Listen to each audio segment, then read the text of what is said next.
Começando mais um 15cast, eu, Alborguete Neto, ao lado desta fera aqui chamada Luciano Carvalho. Hoje vamos conversar com ele, Guto Silva, secretário das cidades, é isso mesmo, Guto? É isso aí, eu costumo dizer que eu tô músico no Fantástico. 3 secretarias que eu já fui durante o governador Ratinho Júnior, comecei como secretário da Casa Civil, depois secretaria do Planejamento, e agora esse honroso convite do governador para poder ser o secretário das cidades, né, que faz essa relação diária aí das obras, dos investimentos que acontecem nos municípios. E como é que tá sendo? Já uma semana já? Deu 9 dias praticamente, Borghetti. Tá começando agora. Pauleira, né? Porque naturalmente o prefeito quer recursos, os deputados, aquela intensidade de atendimentos. Mas a gente sabe que é sempre muito bom, né? Sabe que o recurso que o prefeito vem solicitar, lá na ponta vai beneficiar o cidadão, vai transformar o dia a dia de muita gente. Então estou bastante animado, bastante intenso, muito trabalho, mas consciente que é uma missão importante, que é poder continuar essa transformação que o Paraná tem vivenciado. Ô Guto, e conta pra gente, você começou lá em Pato Branco, isso? Como é que funciona? Olha, Curitiba agora? Então, sabe, eu sou nascido em Maringá, e depois vou contar a história do meu pai. Meu pai era jogador profissional de futebol, fomos para Pato Branco para ele aposentar, né? E meus pais são professores também da rede estadual, tinha aula e fomos para lá. E na minha família não tem nenhum político. Isso foi uma coisa... Nenhum político. Isso geralmente, quem é político começa já porque tem um pai, uma um família, tio, ou tem aquele gosto na universidade. Sim. Na minha situação, não. Eu comecei de forma, tardia na política, com 32 anos. A minha área de formação é comércio exterior, eu fui abrir empresa na área e fui trabalhando, professor universitário. E como eu viajava muito para fora do país, e essa experiência internacional, deu uma briga política em Pato Branco, o pessoal, Guto, vem você fazer o plano de governo e tal. E eu caí no golpe, né? E comecei a desenhar um plano de governo e chegou no final, olha, é o seguinte, não vai ter ninguém para disputar aqui para prefeito, vice-prefeito, vai o João para cá, o Pedro para cá, você vai ser candidato a vereador. Eu falei, mas... Como assim? Eu, vereador, nem estou preparado, estava dando aula na universidade, minha vida empresarial rodando. Quantos anos você tinha? Eu tinha, deixa eu fazer as contas aqui, eu estou com 48, tinha 32 para 33 anos, né? Daí, nessa confusão, depois eu aprendi a fazer escadinha, né, para fazer legenda. Sim. E acabei sendo o mais votado. Rapaz. O vereador mais votado da cidade. Você foi por qual partido, Guto? Na época era o DEM. DEM, foi meu primeiro partido. E aí começou o trabalho de vereador, né? Você vai tomando gosto, vai tomando jeito. A época deu uma disputa política, que na época era o Beto Richa contra o Osmar Dias, e o Zucchi, que era deputado lá de Pato Branco da região, que hoje é conselheiro do Tribunal de Contas, era para ser o vice do Beto Richa. Não deu aliança, o Zucchi volta para ser deputado, teve a disputa, Beto Richa e Osmar Dias para governo do Estado. E Cidade Polo é aquele palanque regional. Quem que vai ser o deputado para fazer o palanque regional, né? E aí o Beto Richa na época convidou, precisamos de um palanque lá, eu tenho um cara novo, aí o Guto, vai lá. E aí eu disputei uma eleição lá para deputado e fui muito bem votado na cidade, eu não me elegi, fiquei como primeiro suplente, que é uma agonia depois danada, né? E aí comecei minha trajetória, depois eu vim para ser subchefe da Casa Civil aqui no governo do Estado, me elegi deputado estadual, me reelegi deputado estadual. E nesse processo da reeleição, eu fui o primeiro parlamentar que erguia a bandeira do Ratinho. Falei, Ratinho, vamos nesse projeto, confio em você, no teu trabalho, vamos fazer um Paraná diferente. E naturalmente, esse trabalho com os deputados, essa relação, ele falou, Guto, quando eleito, né, gostaria que você assumisse a Casa Civil para fazer essa condução política. Então, essa é a minha jornada política, né? Mas, como eu disse anteriormente, sempre foi um pouquinho... Não era um projeto que eu tinha um sonho, que tinha uma questão. Minha vida era profissional, empresarial, fui consultor do Sebrae, tenho livros publicados na área da academia. Foi por um acidente, mas um acidente gostoso. Eu adoro o que faço com paixão, gosto de ser político, ergo a cabeça para falar que eu gosto de transformar, fazer as coisas. Não sou um político envergonhado. Quem planeja... Tem futuro. E aí a gente usa essa palavra, usava no planejamento. Quem planeja tem futuro, quem não planeja tem destino. E área pública, Borghetti, você sabe muito bem, nós não temos cacuete de planejar a longo prazo. O brasileiro sempre próxima eleição. E o governador falou, vamos inverter essa lógica, vamos desenhar o Paraná do futuro. Então eu tive nesse período à frente da Secretaria de Planejamento para pensar esse Paraná do futuro e foi muito legal. Você poder escutar o Paraná, conhecer as diferentes realidades, a máquina pública, quais são os desafios, o que vai acontecer no futuro. Então foi uma experiência bem legal, que me deu uma base muito boa. E agora eu brinco com o governador, o que eu planejei lá, agora eu vou executar na Secretaria das Cidades. Então é uma jornada saborosa, eu tenho muito orgulho da minha caminhada e feliz de poder estar ajudando nosso governador do Paraná. E você está planejando o futuro? Porque o teu nome está aí, né, para governo, está sendo bem falado. Como é que está sendo isso para você? Ó, Borghetti, muito sincero, muita sinceridade, Luciano. Eu lógico, eu fico envaidecido. Óbvio que eu fico feliz em poder ser colocado nesse rol, né, de postulantes a uma possível sucessão do governador Ratinho Júnior. Um governo que a gente acredita, um governo que tem transformado o Paraná, tem mudado a cara do Paraná, a gente acha que precisa ter um trabalho de continuidade. Agora, obviamente, eu tenho um ano praticamente à frente da Secretaria da Cidade, o objetivo é tocar, gerenciar para fazer a coisa acontecer. E com muita franqueza, diria até prematuro você querer falar, você isso, você aquilo, porque tem um arranjo complexo, a gente depende do cenário nacional, das alianças partidárias, dos palanques regionais, do jogo, como é que vai estar ajustado. O governador me deu uma grande posição, me impulsiona a Secretaria das Cidades, obviamente, é uma posição de extremo destaque, por lá passam muitas obras do Paraná, mas é necessário equilíbrio, parcimônia, tranquilidade, que tem que trilhar, né? As coisas têm o tempo das coisas e nós vamos caminhar, ver o que acontece na sequência. Até, Guto, a gente viu que essa Secretaria das Cidades foi muito disputada, né? Teu nome, o nome do prefeito Rafael Greca, outras pessoas também estavam brigando e você acabou ficando com a vaga.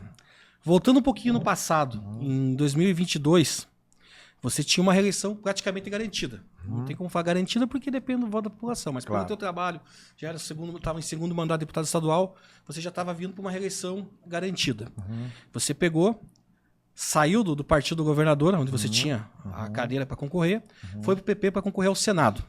Articulações políticas naquele momento ali acabaram não deixando você ser candidato ao Senado.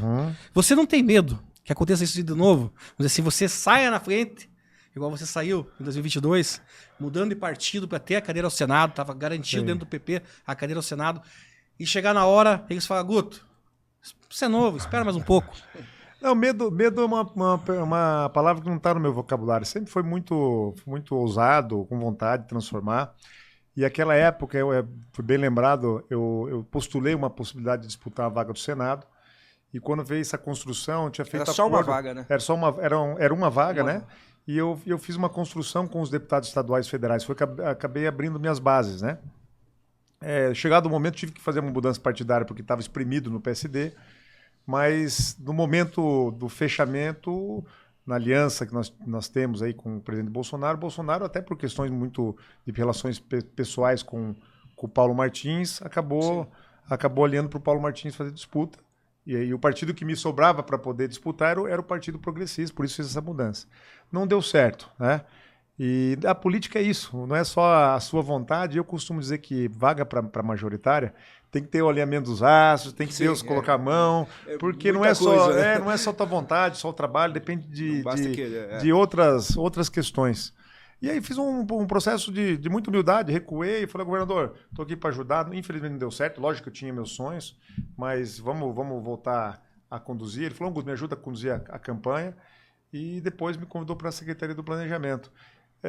Isso não foi uma questão de toma lá, de negociação, tem uma relação de muita confiança com o governador. Isso tudo a gente conversou muito sobre isso, falou, olha, eu vou tentar me viabilizar, só que eu sei que também depende do arranjo, né, da política estadual, nacional. Se não der certo, eu recuo.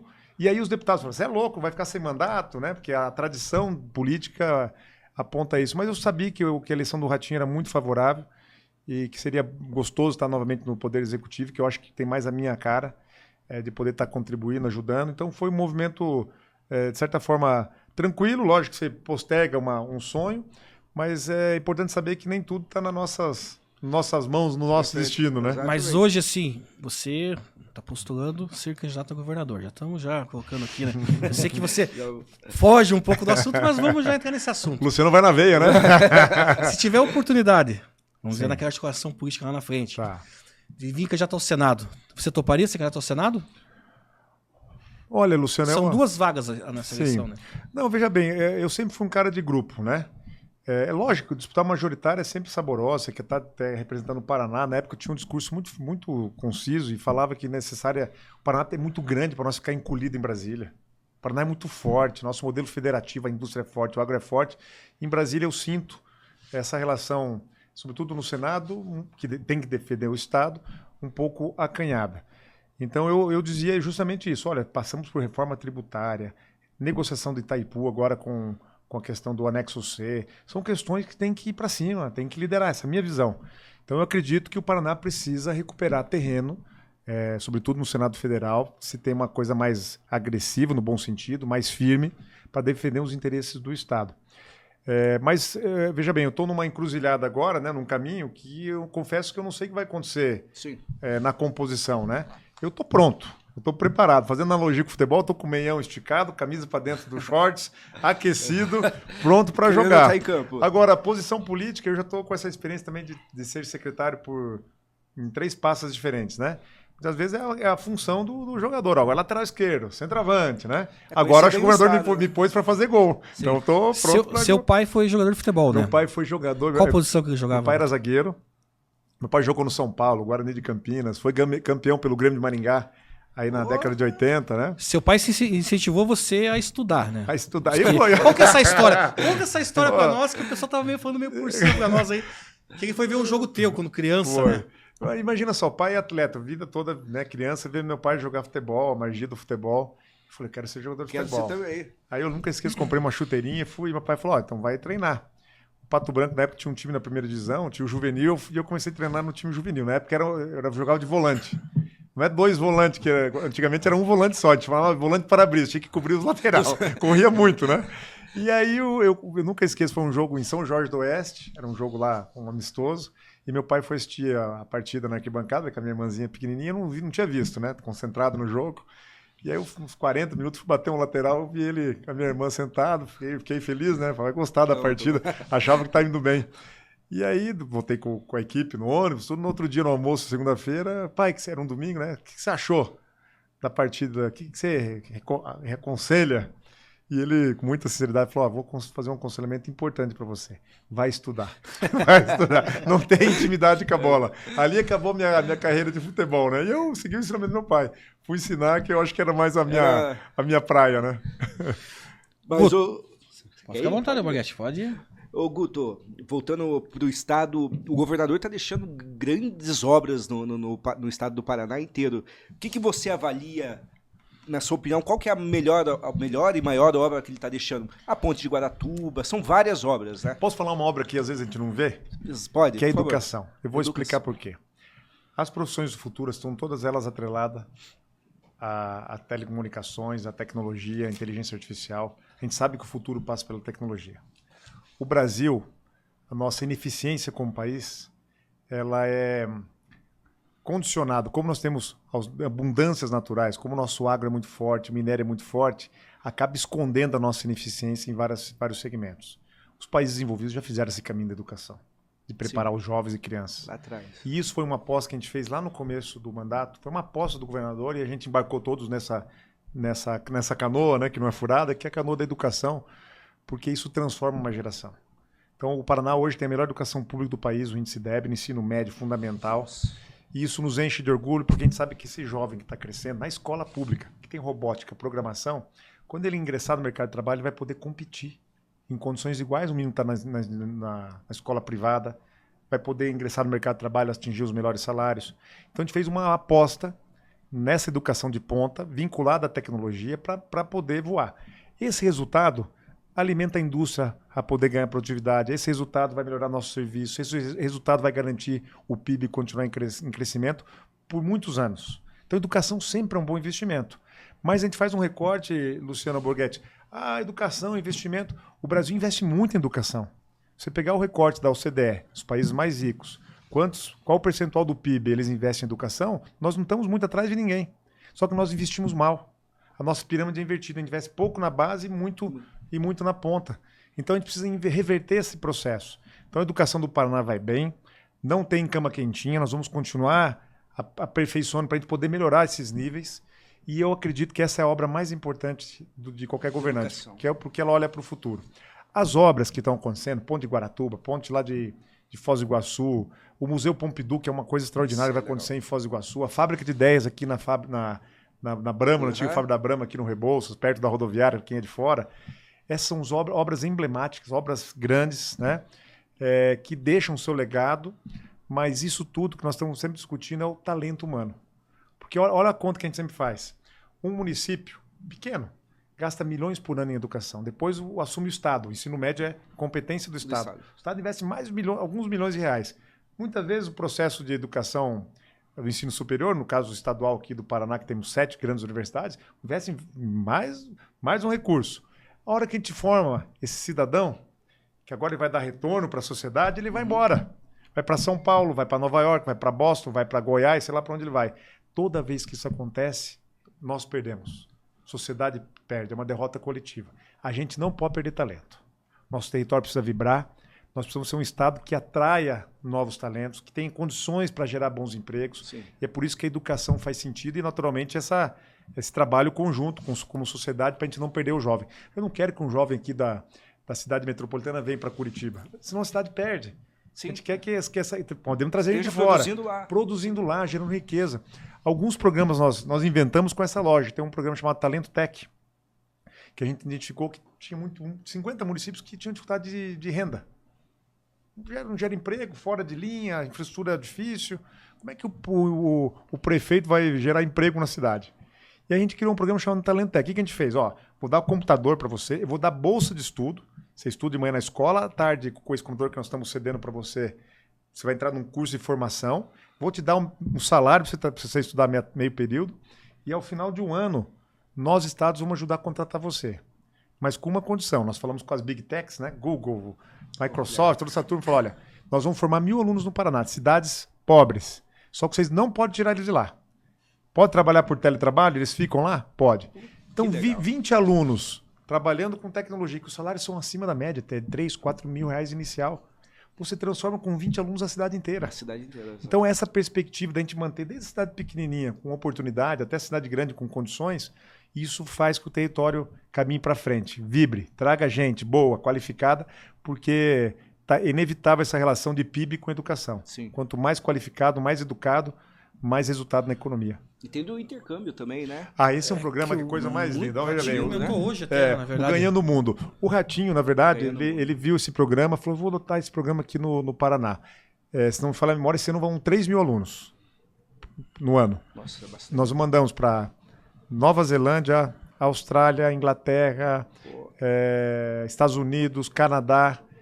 Os alunos ficam 6 meses. Eles têm toda uma lugar bacana, né? Só lugar legal. Esses alunos têm a formação de inglês, toda com inteligência artificial, fazem a prova. Os melhores alunos com nota e proficiência na língua, eles vão para ter essa experiência.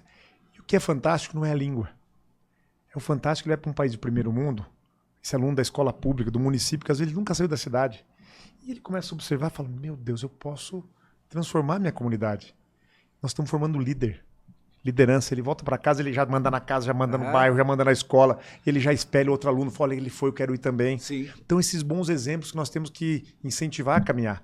E esse é um programa que a gente tem muito orgulho, porque todo aluno que volta com uma história linda. E tem uma história que, se não me falha a memória, é Ibaiti. Um menino pegava a bicicleta, arrumaram um celular emprestado, ele morava na zona rural, ele tinha que subir no morro para fazer a aula online e foi para o Canadá. Isso é uma transformação, isso é uma coisa que muda a história da família, a trajetória da família, muda a realidade desse jovem. Então esse assunto da educação é palpitante, porque a gente sabe que se tiver oportunidade, caminha. E eu tive essa experiência dentro de casa. Eu sou o irmão mais velho de 4 irmãos. Meu pai falou, professor do Estado, você se vira aí, porque a única coisa que vai sobrar, a casa vai dividir em 4. A única herança que o pai e a mãe vão te dar. Vai estudar. E eu fui estudar. Com bolsa de ensino, eu tive a oportunidade de morar em Portugal, estudei na Universidade do Minho, lá em Portugal, depois na Universidade de Salamanca, na Espanha, e depois fiquei 2 anos na Inglaterra trabalhando de garçom, meio-dia às 9 da noite, e de manhã eu estudava inglês, porque a minha área de formação é comércio exterior. E eu percebi isso, falei, nossa, eu acho que se tiver a oportunidade com um jovem, de fazer ele sonhar, de ele acreditar, anda.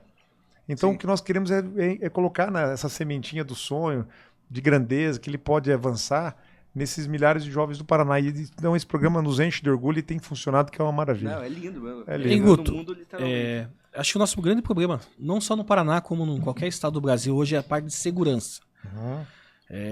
Infelizmente, se você andar hoje na Rua 15 ali, Não pode andar com o celular na mão porque a chance de alguém passar correndo. A gente vê várias pessoas na TV aí que tá andando com uma... O cara vem de bicicleta, puxa a correntinha, machuca a pessoa. O que fazer para mudar isso? Olha, aí volto para a primeira questão, educação de ponta, né? Porque é um problema estrutural. A gente olha sempre o efeito da segurança pública. Mas quando a gente olha o recorte histórico do Paraná nos últimos 20 anos, nós nunca tivemos uma taxa de homicídio, de roubo, de furto tão baixa como nós tivemos nesse último ano. É o nosso melhor indicador, desde que é medido, esse indicador de segurança pública do Paraná. Por quê? Segurança precisa, a gente olha sempre a polícia militar, civil, mas as forças, o complexo de segurança precisa estar todo mundo trabalhando em sintonia. Uma polícia científica equipada para ter investigação e poder, juntamente com a polícia civil, fazer investigação e punir. Uma polícia civil motivada, não cuidando de preso em delegado como era no passado. O investigador, o delegado agora está fazendo investigação e isso tem... Que é a polícia penal, né? A polícia penal cuidando de presídio, porque não adianta também você prende, o sistema carcerário depois libera. Uma polícia forte, polícia militar como nós temos. Agora, qual é o problema de todos? Nós temos um modelo de impunidade, né? O nosso sistema não é o judiciário, é nossa estrutura jurídica, sobretudo a questão criminal, precisa ser revista. Porque vai lá, fala com qualquer policial. Esse cara eu prendi já 2 anos atrás porque está solto de novo. É recorrente. Mas você acha que não seria na parte de ressocialização? Também. Que falta, acho que no estado nosso, assim, a gente vê que tem alguns convênios, mas fazer mais cadeia indústria, para essa pessoa ter uma oportunidade também de ser ressocializada dentro da cadeia, para vir aqui fora e ter um trabalho. Porque a pessoa sai hoje, vamos dizer assim, a cadeia é uma universidade do crime. Exatamente. A pessoa entra lá dentro e sai pior. O crime organizado alicia... Isso, o crime organizado acaba pegando essa pessoa para ele e a gente vê, o governo fala muito de números, né? Falando assim, não, os menores números. Só que não é o que a gente vê no dia a dia. Porque muita gente que perde um celular não abre uma queixa. A pessoa não vai na polícia abrir queixa. Então eu acredito, eu moro na região da cidade industrial. A gente vê as pessoas comentando, a gente conversa muito com a população no dia a dia. Antigamente você andava no centro, você não tinha medo lá no centro, andava de madrugada no centro. É verdade. Você passava no centro, não tinha problema, você via viatura. Hoje você não vê muito viatura mais, sabe? Eu acredito que o que falta no governo do estado hoje é um planejamento nessa parte de segurança pública, sabe? Voltar a ter aqueles módulos que a gente tinha antigamente. Falta isso, porque a gente, quando tem polícia, ostensividade na rua, o vagabundo não vai roubar a pessoa, sabe? Olha, Luciano, você tem razão no teu comentário, porque justamente isso, segurança pública faz com força, mas faz com sensação de segurança também. A pauta de segurança pública é uma pauta nacional e eu acredito que vai ser o grande debate na próxima eleição, é a pauta de segurança pública. Quando a gente olha o indicador, obviamente, uma metrópole como Curitiba é uma realidade diferente, mas quando você começa a avaliar todos os indicadores, hoje saiu o mapa do crime do Paraná, Londrina, Maringá, Sarandi, Almirante Tamandaré, Colombo, todas reduziram criminalidade em quase 50%. Falando homicídio, que é o mais emblemático. Isso é muito bom. Só que a gente sabe que a tecnologia vai ter que auxiliar, tem que ser utilizada como auxílio para as forças policiais também. Eu tive recentemente lá no Smart Sampa, que é um programa do Estado de São Paulo. Nós vamos fazer aqui o Olho Vivo, Muralha Digital, o governo do Estado. Nós vamos fazer uma grande muralha. Muito bom esse, né? Na verdade, essas câmeras, né? Ela vê a pessoa, teve São Paulo. Reconhecimento facial e placa de carro. Então, vou dar um exemplo. Campo Largo tem um modelo de muralha. Quando aquela menina que foi sequestrada, Eloá, Parolina, que foi sequestrada, o que a muralha apontou? Que aquela placa, aquele veículo que era um suspeito, entrou na cidade e não saiu. Então, tá ali? Sim. Então, você imagina isso numa escala estadual. É o que nós estamos desenhando agora. Todas as rodovias, as cidades, muralhas integrados com os batalhões de polícia, integrado com o processo aqui de inteligência da polícia aqui em Curitiba. Então, é um investimento que nós estamos aí próximo a 500 milhões de reais, onde nós vamos equipar as cidades com câmeras com inteligência artificial, que já faz reconhecimento facial. E aí as pessoas perguntam, mas vai vigiar? Não vai. Paris é assim, Nova York é assim, nós não podemos. Nós vamos deixar o bandido solto e é necessário, né? Porque não tem coisa pior do que você ver a pessoa no ponto de ônibus. Aí passa o vagabundo e rouba aquela senhorazinha que vai trabalhar de manhã. Exatamente. Tá acordando 5 horas da manhã para ir pegar o primeiro ônibus e a pessoa acaba sendo roubada no ponto de ônibus. E a sensação de segurança, a segurança é algo muito valioso. Quando você tem uma correntinha furtada, um celular, você fica machucado, né? Sim. Não é nem pelo valor, é pela sensação de impunidade, de desconforto. Então nós vamos fazer esse investimento, isso vai ajudar as suas forças policiais, mas segurança pública é complexo. Nós não somos uma ilha de paz e tranquilidade, nós vivemos num país continental, com o avanço do crime organizado, das facções, esse é um problema seríssimo no Brasil. O Brasil está sendo cooptado pelo narcotráfico, pelas facções, isso é péssimo. É necessária a presença do Estado firme, forte. Então essa é uma agenda nacional e o que nós estamos tentando fazer no Paraná é reverter essa lógica. Porque bandido vai embora, se começa a apertar muito aqui, ele escapa. Não fica. Então a gente acredita, câmera, reconhecimento facial, tecnologia de ponta, reforço nas forças policiais, pouco a pouco nós vamos inibindo toda essa dificuldade que a sociedade enfrenta. Litoral do Paraná, Guto. Vamos isso falar é uma coisa boa, né? Eu sou, assim, sempre fui pra Matinhos, gosto daquela praia de Matinhos ali. Tenho parente que mora em Matinhos, então todo ano eu tô em Matinhos. A gente chega em Matinhos, hoje é um orgulho de ver a parte de areia que foi aumentada, o calçadão, os shows que tiveram. Verão Maior. Agora a ponte de Guaratuba, agora vai ter Pontal do também, Paraná, Pontal do Paraná, Paranaguá. O Ratinho, com certeza, a gente até fala assim, né? Não queremos que o Ratinho morra, lógico. Porque pra você poder nomear um nome na ponte tem que estar morto, né? Deveria ter o nome dele, porque ele enfrentou. Ele vai ser, com certeza. Eu não nomearia ninguém aquele nome. Deixa a ponte de Guaratuba por enquanto. Depois põe o nome. Daqui 50, 60 anos, né? Quando o Ratinho não tiver, vai ser. Porque é justo, na verdade, né? De fato, Luciano, foi um enfrentamento, o governador bancou e foi uma briga de foice, para traduzir no vocabulário paranaense, né? A grande pergunta, né? Que a população nos pergunta quando a gente tá na praia, nas ruas, vai ter pedágio na ponte ou não? Não vai ter pedágio na ponte. E aqui lembrando, Luciano, eu nunca esqueço, o primeiro dia que nós entramos no Palácio Iguaçu, eu era o secretário da Casa Civil, estava auxiliando na transição, a imprensa, o primeiro ato que foi a extinção do COLIT, que era um conselho do litoral, tal, e aí perguntaram por quê, governador, e ele disse assim, eu não aguento mais Santa Catarina virando Miami e o Paraná virando o Haiti, com todo respeito ao Haiti. Sim. Porque o nosso litoral, por razões ambientais, de estrangulamento, de gestão, é uma série de equívocos que foi feito no passado. Todo mundo ia para Balneário Camboriú, para Santa Catarina, e nós ficamos aqui minguando, né? E nós temos potencial, é muito bonito o nosso litoral também, mas o turista não vai passar raiva no litoral, ele quer uma rua boa, iluminada, uma praia decente. Então, foi pensado isso, foi planejado isso, e as coisas aconteceram. Matinhos, que você gosta tanto, né? A engorda da praia. Nós estamos com um plano agora para começar. Você fala, é só a praia que revitalizar. Não, nós vamos para trás também agora. A parte de saneamento, que é muito importante também, né? Guaratuba Ponte, o trecho de Guaratuba-Garuva já foi dado ordem de serviço para duplicar. O trecho Alexandra Matinhos vai também nesse processo. Pontal, desculpa. Pontal Matinhos. Pontal Matinhos, duplicado. Pontal do Paraná, toda hora vai ficar igual Matinhos. Nossa. Fica lindo. São 6 fases. A primeira já começou, a segunda começa agora em 30 dias e nós vamos concluir todo o Pontal, desde lá onde embarcador para Ilha do Mel, até aqui na boca de Matinhos. Todo o Pontal. Paranaguá. Guaraqueçaba também não tem um projeto? Guaraqueçaba é a nossa estrada. O Guaraqueçaba é o único município que não tem ligação asfáltica. Que ali tem um imbróglio ambiental. Aparentemente nós vamos conseguir encontrar um equilíbrio, uma negociação com o Ministério Público para poder permitir, porque senão você só chega de barco, né? Pega a estrada ruim, então é um pecado com o morador. Mas, obviamente, tem que respeitar também questões ambientais. Então, quando a gente olha o litoral, e vamos para frente, tem mais obra, investimento, tem a questão de Paranaguá, a Ponte do Valadares, a questão do Rio Itiberê, Guaratuba, Praça dos Namorados, agora vai fazer engorda da praia de Guaratuba, tudo isso... Nossa, é muita coisa. Olha, se somar tudo, eu perdi as contas, mas passa de 3 bilhões de reais de investimento. Isso muda a cara. E aí eu faço sempre uma perspectiva de nós turistas, né? A gente vai lá, passeia, é gostoso, vem embora. E quem mora no litoral trabalha onde?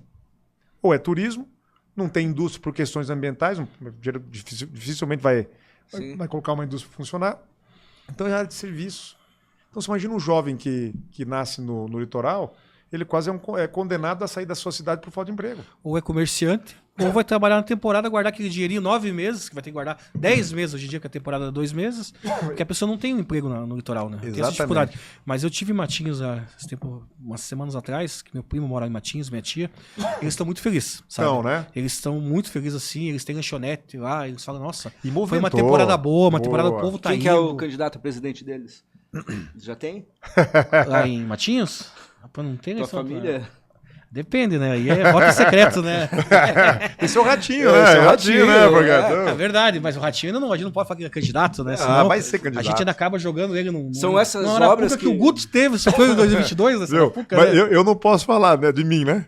Mas posso falar do Ratinho, né? Eu acho que o Ratinho chegou a hora dele poder apresentar ao Brasil um pouco dessa dinâmica nova. A gente fala muito sobre isso. E curiosamente, eu tô com 48 anos, tenho 2 filhos, eu nunca fui governado com alguém da minha geração. É verdade. Eu lembro que eu tinha 12 anos, quando eu fui com eu era curioso e queria ver meu pai e minha mãe votar. O Lula já estava disputando eleição lá em 89. Sim. Tá aí de novo disputando eleição. Mas aí é a lei que é errada, né, Guto? A Então, lei devia ter uma limitação Como também. é nos Estados Unidos, 2 mandatos, vai para casa. Eu acho que Tchau, já deu, já O cumpriu. problema do Brasil é muito a lei. Vamos dizer assim, a pessoa com 80 anos candidata a presidente. Pô, vai descansar. Chegou até o momento, vai, descansa, cuida dos netos. Eu acho que tinha que ter uma limitação ali, 70 anos, sabe? E você sabe, Luciano, essa é uma tese minha. Qual que é o maior problema do Brasil? Não é a reforma tributária, não é a reforma previdenciária, não é a reforma fiscal. Nós temos que fazer uma reforma de liderança. Nós temos poucos líderes. Quando eu falo poucos líderes, são líderes na igreja, na área comercial, na política, enfim. Nós precisamos de liderança nos mais diferentes setores. Só que acontece, você vê só coisa ruim acontecendo, eu não vou participar disso aí, né? Sim. Entrando um pouco na polêmica, o Brasil está numa polêmica grande hoje. Sim. Anistia. Mas, antes de eu falar de anistia, Tá. 8 de janeiro, acho que é o grande tema que a gente tem que falar um pouco. Eu falo abertamente o que eu acho. Porque você acredita que existia um plano de golpe ali, de Estado, ou não? Veja bem, eu vou separar em outro cenário.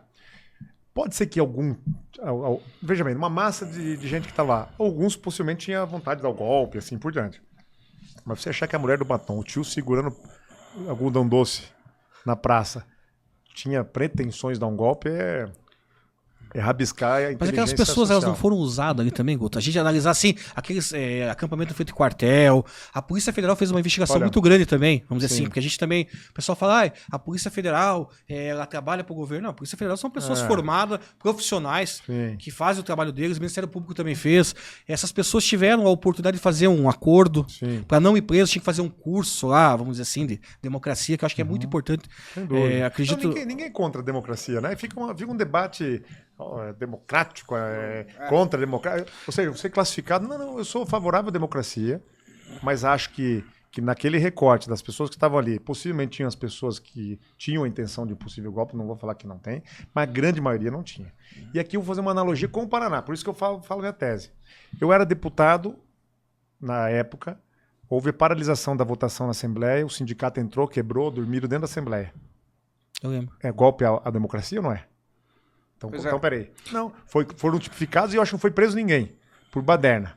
Agora, recentemente, quebraram a porta, quebraram a Assembleia de novo, para evitar uma votação democrática. É baderna ou golpe de Estado? Mas eu acho Baderna. Guto, eu acho que aí entra a diferença do que? É baderna e tentativa de golpe. Exato, Porque se a exato. gente fizer uma análise que aconteceu totalmente errado, que o Exato. sindicato fez, Claro. que os índios fizeram agora em Brasília também, essa Claro. semana também teve um problema. Claro. Só que aquelas pessoas que estavam ali, elas estavam com uma ideia. Eu acho que o grande problema, na verdade, foi deixar aquelas pessoas na frente do acampamento. Acabou a eleição, perdeu, Tchau. amigo, disputa de novo. É isso. Entendeu? É isso. Eleição é democrática. A urna, eu acredito na urna. Eu fui candidato já, vereador 3 vezes, Então, perdi. como é que eu E vou dizer? acredito muito na urna. Eu acredito Claro, na urna, sabe? claro. Então eu acredito que a gente não pode deixar que as pessoas sejam manipuladas. Porque, na década de 50, Juscelino Kubitschek fez 2 anistias de pessoas que tentaram, militares, tentaram fazer um golpe. E essas pessoas participaram do golpe de 64. A urna ficou uns 21 anos sem a democracia. Aí as pessoas, mas o tempo militar era bom. Eu, particularmente, falando para vocês, se tivesse um golpe hoje, nós não estaríamos aqui debatendo. Eu sou um democrata por natureza. Eu confio na possibilidade da gente poder fazer as nossas escolhas. Não gosto quando eu falo, você é democrata ou você é isso. Não, peraí, democracia é democracia, ponto. Isso aí é inegociável. A minha discussão sobre o episódio do dia 6, eu não concordo com quem entrou e quebrou. Em nenhum lugar do mundo você ia quebrar o poder. É borrachado em todo mundo.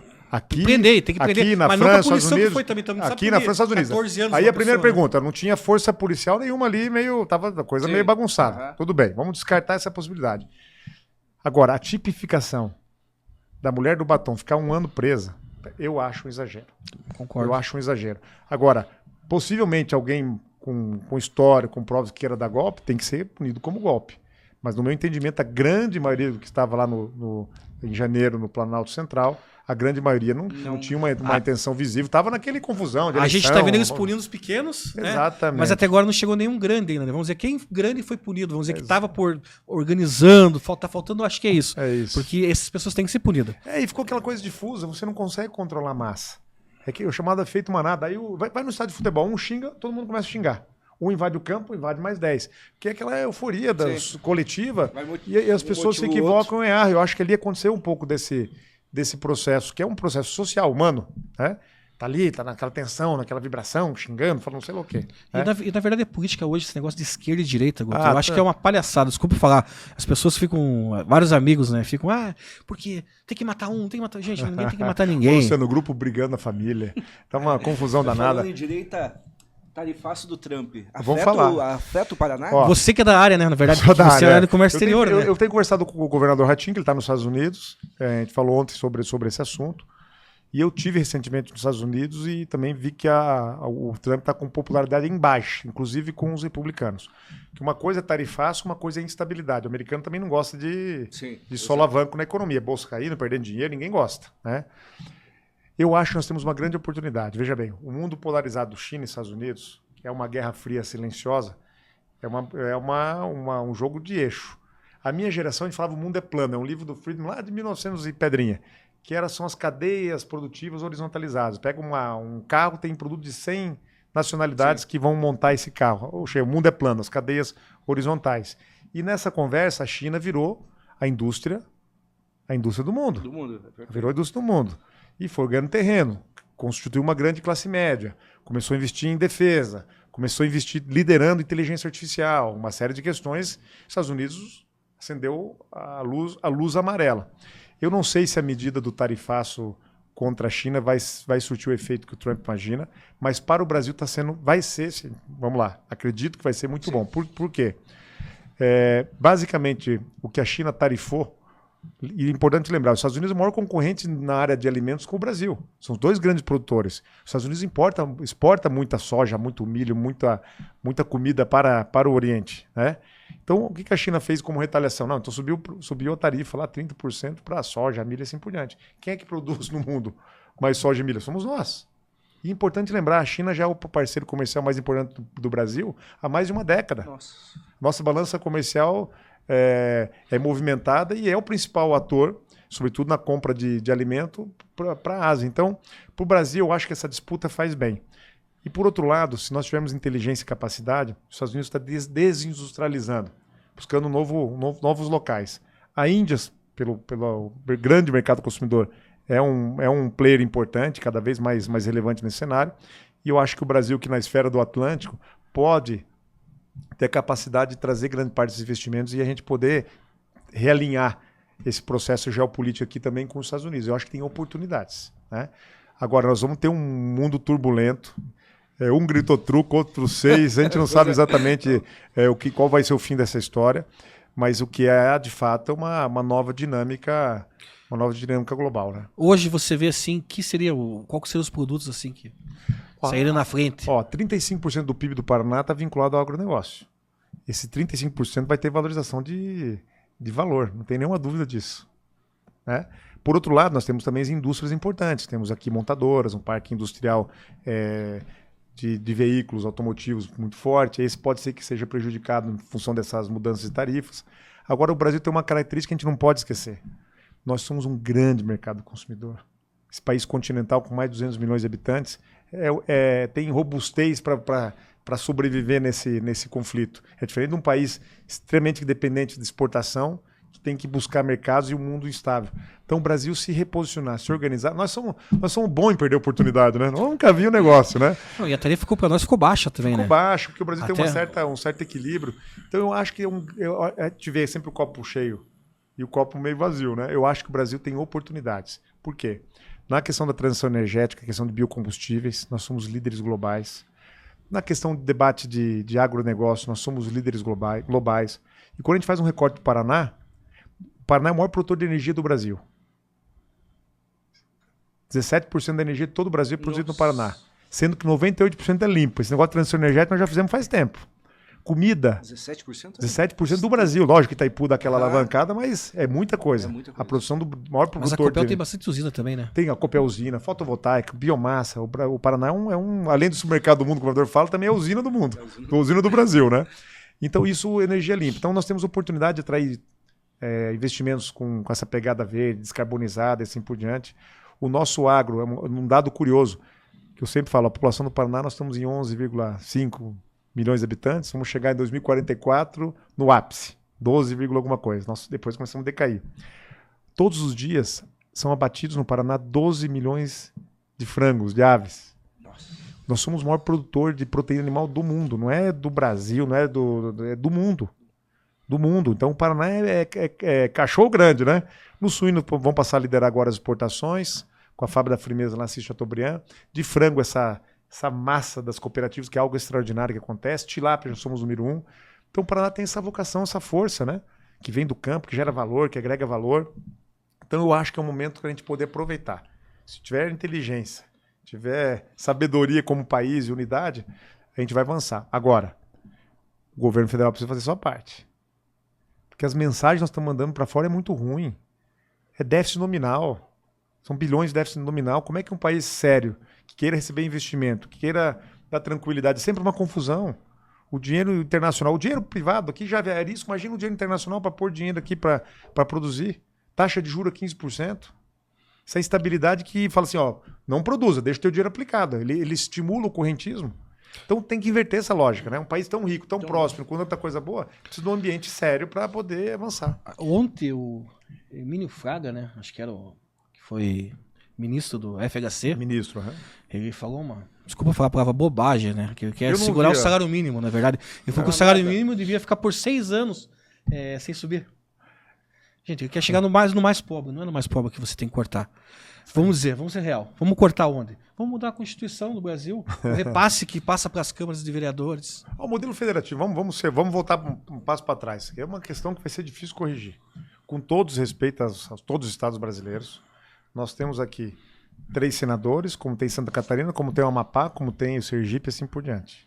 O Nordeste junta todos os estados e vão ganhar todas as aprovações ali. Veja bem, a nossa agenda aqui Senado. é uma agenda que não é vitoriosa. Os interesses de 75% do PIB que está concentrado no Sul e Sudeste. Aí quando você vê Santa Catarina implorando por uma rodovia federal, nós aqui do Paraná, trecho União da Vitória, Curitiba, que é federal, não consegue fazer um investimento, fala isso aqui não combina com a gente. E infelizmente, né, Guto, vamos ser sinceros, secretário. Não, Guto, por favor. Tá, os nossos senadores, vou ser bem sincero pra você, eles não defendem o Paraná. O Moro fica mais naquele assunto de Brasília. Independente, ele fica mais falando de Brasília.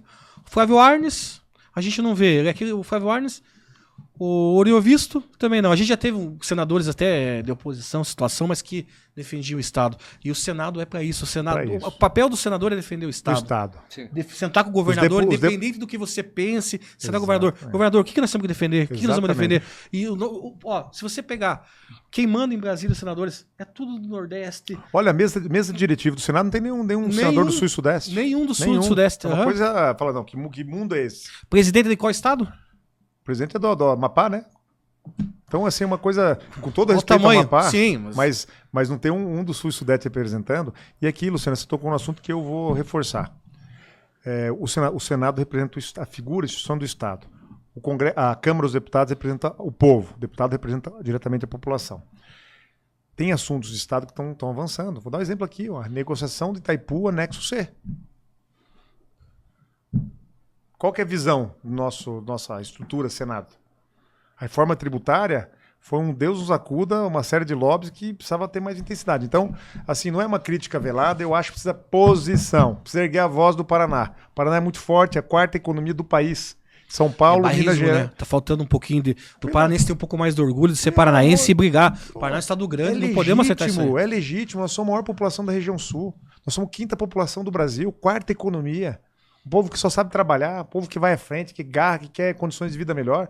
É justo. Nós mandamos muito a Brasília. Nós vemos um modelo federativo distorcido. E eu entendo que o Maranhão precisa de outras fontes de recursos. Mas a gente manda tanto para Brasília e volta muito pouquinho. Então, essa insatisfação que eu tenho, quem está nos assistindo tem, a região do Sul e Sudeste é presente. A nossa sorte, com toda a franqueza, é que nós temos uma safra de grandes governadores. O Tarcísio é bom, o Eduardo Leite é bom, o nosso Ratinho aqui eu acho uma maravilha, né? O Caiado é um bom governador, o Rido, no Mato Grosso, é um bom governador, no Mato Grosso tem um bom governador, o Zema é um bom governador em Minas Gerais, senão nós estaríamos no buraco. São os governadores que estão sustentando e segurando uma linha mais moderna nesse país. Se depender de Brasília, quando você vê uma propaganda ou ver o que está acontecendo em Brasília, fala, não, eles estão desconectados do mundo real. Sim. Não é possível que eles estão falando isso. Aqui não me representa. Estão falando outra língua. Né? Outra língua, outro sentimento. Obviamente o Brasil é continental, um país desigual. Não dá para passar mão na desigualdade, a gente precisa puxar, dar condições na educação, melhorar a situação de quem tem uma situação menos favorecida. Isso aí é inegociável. Né? Também fica, não vou isso aqui. Não, tem que puxar todo mundo para consumir, economia forte, andando. Tem que dar oportunidade para Mas a quem gente tem tá que mudar embaixo. um pouco o Bolsa Família também, né? Não adianta Não, você só sem dar. dúvida. Você tem que ensinar aquele velho ditado, né? Tem que Ensinar a pescar também. Não adianta dar o peixe todo mês pra pessoa, porque a pessoa não vai crescer, Viu? a família não vai crescer. A gente precisa mudar um pouco isso aí. Dar oportunidade, dar Ó, curso, vai ficar dependente. Programa social tem entrada e saída. Né? O nosso programa não, é para ele ficar na pobreza. Nós já até pensamos, talvez, no programa seguinte: ó, você ganha 1.000 do Bolsa Família, o Estado vai dar mais 1.000, mas para trabalhar. Aí você complementa com a renda, para poder estimular. Porque esse modelo é um modelo que não quer produzir. Infelizmente. Tem alguns casos de alguns prefeitos no Brasil que começaram a fazer a requalificação do Bolsa Família. Está faltando gente para trabalhar. Eu falei, mas de cada 1.000 tem uns 200 aqui que 25 anos em casa no Bolsa Família. Essa é a população economicamente ativa. Você está trabalhando, produzindo, levantando esse país. Então, o Bolsa Família é bom? É óbvio que é bom. Mas com outras regras, com outras condições. Né? Precisa da dignidade humana. Tem gente que tem imensas dificuldades. Traz até um pedaço agora, precisa avançar. Nós temos que tirar a gente para voltar a produzir nesse país. O jovem nem estuda, Exatamente. nem trabalha. Exatamente. E sabe que esse jovem, Borghetti, essa expressão ficou muito forte após a pandemia. Quem mais sofreu na pandemia foi o jovem. Por quê? As empresas não deixaram de contratar, ele muitas vezes parou o estudo e isso refletiu na educação. O pós-pandemia estava assim de neném. Eu não quero mais estudar, não quero mais trabalhar. Isso é um prejuízo coletivo social imenso. Então a gente precisa sim dar alternativa, né? Para que esse jovem possa brilhar. Guto, para finalizar, acho que a gente acabou cortando, o Luciano acabou cortando você na hora de falar do governador Ratinho Júnior à presidência. Você acha que eu acho que dá. Quem seria o vice ideal, Guto?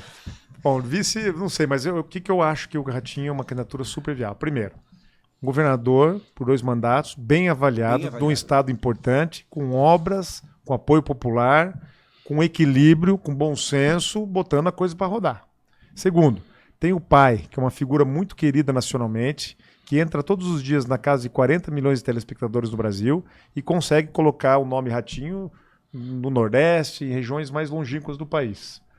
O terceiro, o Ratinho tem um partido com palanques regionais em todo o país, um partido muito forte. Tá? Quarto, tem capacidade de gestão e experiência política. Apesar da juventude do Ratinho, foi deputado estadual, federal, secretário de Estado, governador por 2 mandatos. E quinto, tem equilíbrio, tem bom senso. O país não pode ficar nessa epifânia, nessa loucura, nessa gritaria. O que nós estamos discutindo de educação no país? Qual que é a agenda de educação? Alguém sabe? Eu não sei. O que nós estamos discutindo ciência e tecnologia? Qual é a agenda de país?